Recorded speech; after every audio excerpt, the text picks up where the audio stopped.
There's a song that I'm sure many of you will remember from a little while back from Badfinger. That was one of their biggest hits, I guess. We got the band right here. We'll find out. We got Joey Molland, Tom Evans, Peter Clark, and Tony Kaye. We've only got the one mic, so I guess we'll just have to gather around.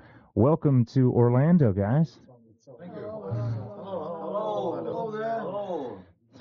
I've been a Badfinger fan, as I was telling you guys a minute ago, for a long, long time. The band was signed by, McCartney to Apple back in the earlier days? Basically, all the Beatles. And a guy called Derek Taylor used to work the press office there. Did the most for us to get us in there. Yeah. Paul McCartney actually was the last to cop onto it. You were one of the first bands that Todd Rundgren produced, and weren't you? To my knowledge. One of the last songs he produced as well. No, he's done a lot in the last year or two. McCoy's did his song before us. No, it was after. Was it? That record wasn't up to us, was it? No, the new McCoy. Who knows? I don't know what Todd Rundgren does with his time. You got a new album out called Airwaves that is your first in quite a while. Was it about 3-4 years? Yeah, 4 years, yeah. Now, there was a group called Natural Gas somewhere in the middle. Yeah. Which of you guys were involved with that one? I was involved in that, sir. I was involved in that. That was a great band. That was just a great band. Oh, bitchy, Joe. Yeah, Bitchy that. Oh, this one's not like, right? This one's a great band. This is a better band, you know.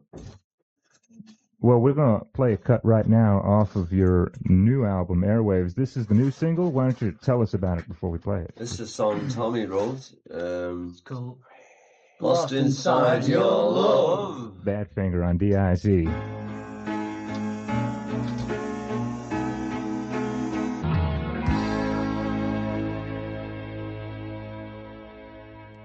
There's a cut from the new Badfinger album, Airwaves, on DIZ. We got the band here in the studio. You guys are in the course of your first tour in the States in quite a while. Yeah. How's it been going? It's going great, man. It's going great. Rock and roll on the stage there. People seem to get off on it. Yeah, Texas. We're going down rock and rolling in Texas and that, in Alabama and Louisiana. Is this your first time in the States in a while? Yeah, it's our first time playing here. Yeah, we've all been, living here now. We moved here a while ago. You know, I've been here for 4 years. Tommy's been here about 1.5 years now. LA mostly? I've been here 5 years. He's been here about 4 years. In LA, yeah, we've been living in LA. Seems like everybody lives in LA these days. It's common sense. Not really. What's his name? What's his name, the guy? Oh, his name? Punch. What's that drummer's name? Oh, One who lives in Atlanta. Nigel Olsen. Nigel's in Atlanta, right? It's got to be different. Like the session scene must be marvelous in Atlanta. So how is it in Orlando? Is everybody feeling good? Sorry about that. Now, things have been real good here. We get lots of rock and roll shows through here. People are definitely much into it. You have been often compared to the Beatles in the type of tunes. No, we never were. Sure, he never was anyway. No. Did they influence you heavily in the early writing and the sound of your albums? Yeah, I guess so. Yeah. Just as Three much of as us grew up in Liverpool, and the first band I ever saw was the Beatles on the Cavern, for a dime. Cost me to go in a lunch hour, So I guess if you're gonna see something like that, be exposed to something like that, you're gonna be influenced, I guess, Yeah. And then the whole thing exploded, so you're right in the middle of it. So it was hard to avoid, really. Anyway, who wasn't? Yeah, right. Now, you played, Tony Kaye was an original member of Yes. And it was his dad. I told you it was his dad. He is his dad. And then your own group, Badger, for, what was it, 2 albums or 3 albums? 2 albums, yeah. Yeah, there was 3 bands, 3 different bands altogether. I got through, we did one half of an album right at the end before it broke up. Wasn't that successful. And what since then?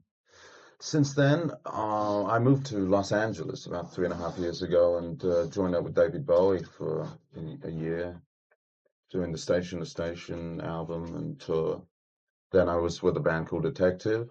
Right, Detective. And that broke up last year, and Now it's Badfinger. Now it's Badfinger. And we got another cut from their latest album. This was the first single, Love's Gonna Come at Last. Badfinger on DIZ.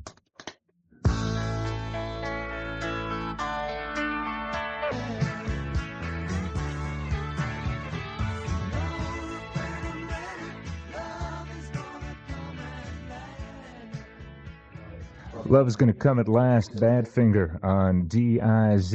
We just got into a conversation while the record was on about disco music. What do you guys think of disco music? That's about it. In other words, if you can't say something nice, don't say anything at all. Yeah, we had a thing here called Disco Destruction. In fact, we'll give you a taste. Just for old time's sake, this is what Disco Destruction sounded like around here. We'd play a little bit of a disco record. People would vote on which disco record they hated the most. And we'd play a little bit of it and then treat them to this.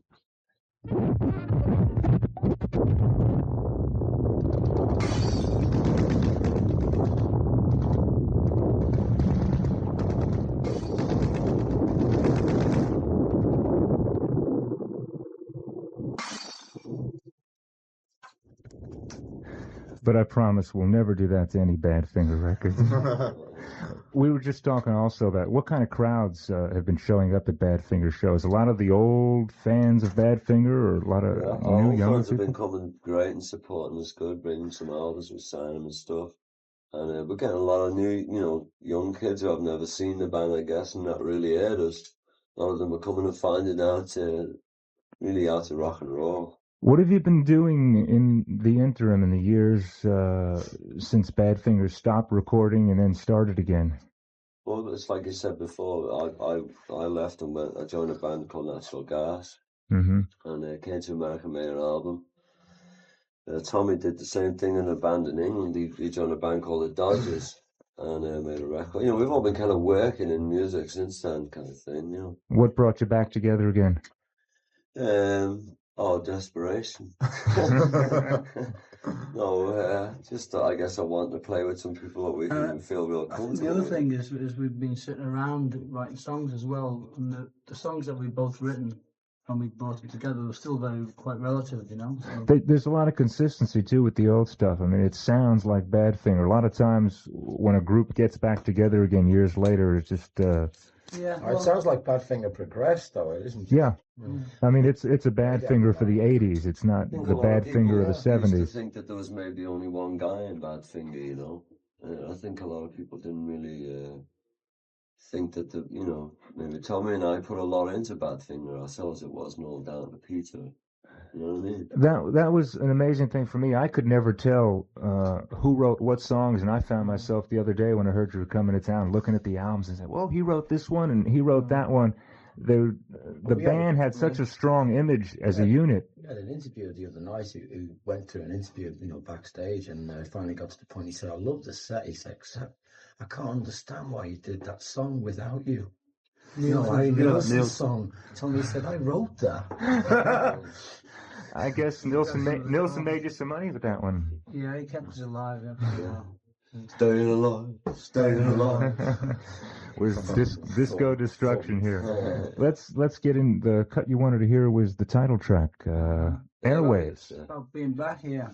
From being back here, Airwaves from Badfinger on DIZ.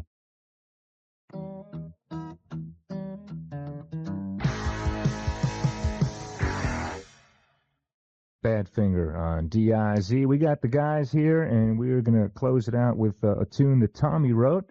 But first, I just want to thank y'all for coming on by and seeing us at DIZ, and wish you the best of luck. Thanks for having us. With the album, the tour, and you guys writing for the next album? Uh-huh. Any definite plans on when you're going in the studio? And July, August. same producer, same. No comment. I think that was. What do you see? Do you see any particular musical direction going into the '80s? It seemed like music had such a firm direction in the '60s and the '70s, and the last To few, rock and roll. that's the way we see it. Last few years, it's been kind of wishy-washy, wimpy, I guess. The way we're would going describe now it. is just back to basic rock stuff, and just really hitting it hard. I guess it's, starting to punk things coming from there as well, you know, and it's all going to develop into that, I hope. Well, I don't. You guys rock and roll, but you have a way of rock and rolling and making it sound so pretty with the harmonies. There's got to be a good song in there, yeah, for sure. You know. Well, we're going to close with one from the Badfinger album, Ass. Can we say that on the radio? Yeah, I guess we just did, didn't we? Picture of an ass on the front of the cover, you see. This is a tune It just that sounds a lot better than Donkey, you know. Really. tune that Tom Evans wrote called Blind Owl that you do live, right? Yeah.